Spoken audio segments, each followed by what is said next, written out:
So takeoffs are some of the hardest things to work on in flying trapeze because it is such a difficult thing to recreate on the ground when you've got a bar pulling your weight, you're 23 feet in the air, and someone's either holding your belt or you're holding yourself up. It's all really hard to recreate on the ground. However, there are ways that we can strengthen our body and get it prepared to do the actions of a takeoff, which all in themselves are super simple when broken down, but when put together 23 feet in the air can be really difficult. So let's start working on breaking them down, and let's pick the first part, which is going to be a jump. Okay, so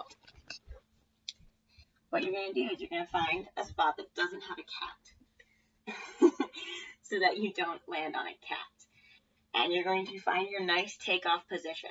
Now, if you're tall, your takeoff position is going to be, pretty neutral, feet a little bit wider than hip width apart, just a strong standing stance. If you're short like me, sometimes I take a little bit wider because when I'm on board, I like to have a nice wide stance for that.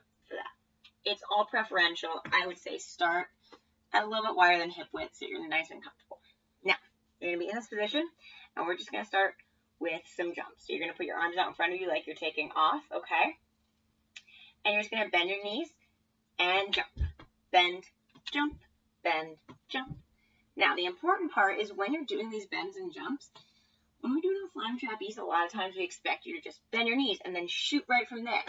That's really hard to do if you're not continuously using your muscles. So what I want you to think about when you're doing these bends and jumps is, how am I doing this? If I like to do a takeoff, if I like to jump down, up, I like that rhythm. If I want a slower rhythm, which is down, up, you've got to be a lot more engaged and firing the whole time. So when I'm going down for that slower takeoff, I'm squeezing down, down, down, down, down, and firing up like a rocket, okay? I'm also using my feet a lot. It's a little bit harder to see right now, but I'm going to angle the camera down so that you can see my feet. I use my feet a lot for this. I bend and I push from my feet. You see how much I push from my feet?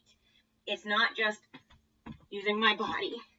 I'm using my feet to push me off the board or off the ground as we're talking right now. So once you've gotten comfortable doing it with no hands, with no arms, just bend and up, and also notice how my knees are not going down like this. They're going straight down. My hips stay over my heels. They don't go over my toes. Hips over heels. Once you've gotten comfortable doing that, start adding some arms. Down and up, down and up. That kind of coordination of the legs and arms is what's really going to help with your takeoff, okay? Practice those, and then we'll get talking a little bit more about takeoff later on. Happy flying.